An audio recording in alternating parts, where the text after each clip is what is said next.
The WWE saw worlds collide and basically was able to cash a lot of money into the bank. It was a busy, busy weekend for World Wrestling Entertainment. Let's start with the big show first.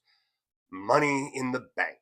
You have Naomi, who is now Miss Money in the Bank, as she picks up the win there. I thought this match was fantastic. I thought this was probably the match of the show. I feel like this is another great showcase for Roxanne Perez, kind of elevating her back up to a level that I think she should be at. I think it is a very good showcase for a Stephanie Vaquer. And Rhea looks strong and looks over as shit, as always. So fantastic work for basically everyone involved.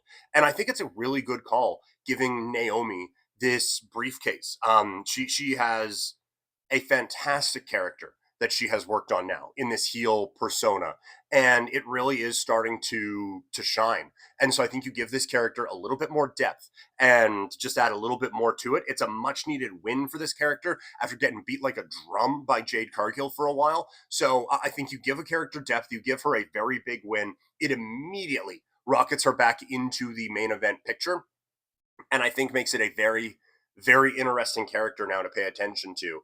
And just immediately, like I said, puts her into that championship level into the rest of 2025.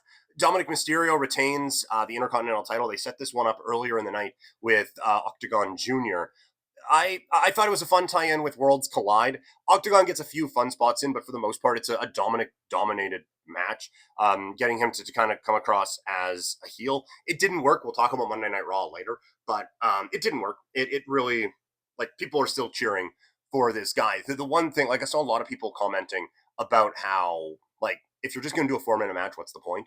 I do wonder, because there was a spot at Worlds Collide where Octagon is going for the tope con hero over the top rope onto the floor, and I forget who it was who was supposed to be there to catch him but didn't, and he just landed flat right on his back on the floor. I do wonder if that kind of jarred him a little bit. They still had to get this one in the ring and get it done, but I do wonder if he was maybe a little bit compromised for this match, and so that is why they had to pick up the pace in it a little bit more. Becky Lynch is the new Intercontinental Champion. I enjoyed this match, and I enjoyed this feud.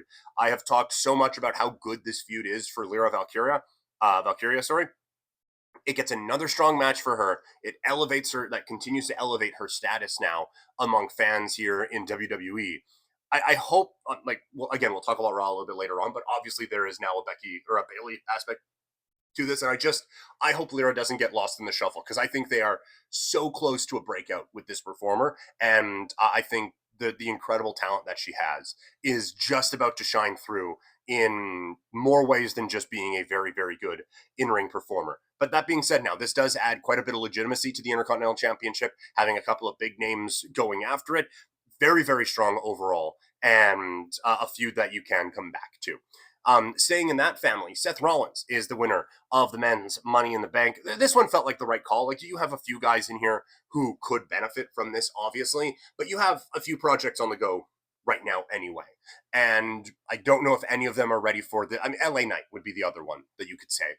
But in terms of the guys they're focusing on right now, it feels like this would have been too much too soon for them. So Seth Rollins, it is part of a bigger master plan with this. And we've seen in the Paul Levesque era that the Money in the Bank briefcase, it can be used in a let's build a star sort of a way in Tiffany Stratton, Damian Priest as well, but it can also be used as kind of a main staple and just a bit of a storytelling device in a main story, a little bit more than we have seen in the previous regime. And I think that's what we are getting now with Seth Rollins. So you have Seth starting a new faction and looking to take over wrestling. Giving him this power, I think, makes a whole lot of sense. But like, you get some really good moments in this. The Jacob Fatu thing with Solo, the people are so ready to be cheering for Jacob Fatu in that way and getting behind him.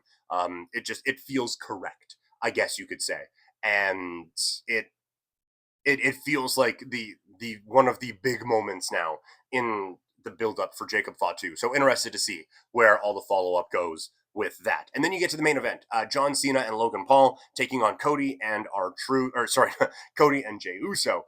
The big story of this is R-Truth. He comes back. It was the big story in wrestling all week. this was always in the back of my mind, and I know that this wasn't a work. I'm aware of that, but it did kind of have a bit of a feeling of Drake Maverick in NXT, where he got cut and then he came back and won the cruiserweight championship in NXT, and they gave him a contract coming off of that, and so I do wonder. Um, I'm interested to see where they go from this, and it's just that was always in the back of my mind with everything that was going on with this. I I don't think we should get to the point where Truth is the one taking the belt off of Cena or anything like that, but it adds another layer to a Cena character. It adds another layer to a Cena comeback, and well, we saw the build up on Monday and on Friday as well. There's a lot going on with this one that I think is really interesting. That they definitely like they would have absolutely had this year planned out for John Cena, and now with this added wrinkle, I wonder what changes in that whole plan. So that's gonna be if that part gets included in the NXT Unreal show, or in the Netflix Unreal show. That would be a little bit fun to see how all of that kind of plays out as well. But I mean, look, that saved an abysmal match. This was terrible. This was a dreadfully boring match, and like um for our truth, or not sorry, for our truth, for Jay Uso, this did not come across well. Like, I get the story is he's trying to help his friends out and stuff like that, but he gets just absolutely worked over in this fight, or in this match, sorry. And then the big comeback that he has to finally make that tag is Logan Paul and John Cena are in a debate. And unfortunately, that was still like one of the more exciting moments of the match. This match just dragged, and it was really bad. But overall, this was a good show. Not a great show. You obviously have some big action spots. You have a lot of interesting storyline directions now coming out of this, heading toward Night of Champions with the King and Queen of the Ring, with SummerSlam, John Cena and R-Truth. There's a lot of different stories that you can kind of pivot to and tell. But that main event really, I think, kept this from being a great show. And just a reminder, with all this wrestling coverage, there is a new wrestling podcast being launched here under the Couch Potato Diary Network. More details to come as we work out on some of the specifics. Hoping to have it up last week, hoping to have it up this week too, but we will see. But it'll be called Living Room Lariats, and I will certainly let you know when that is coming out.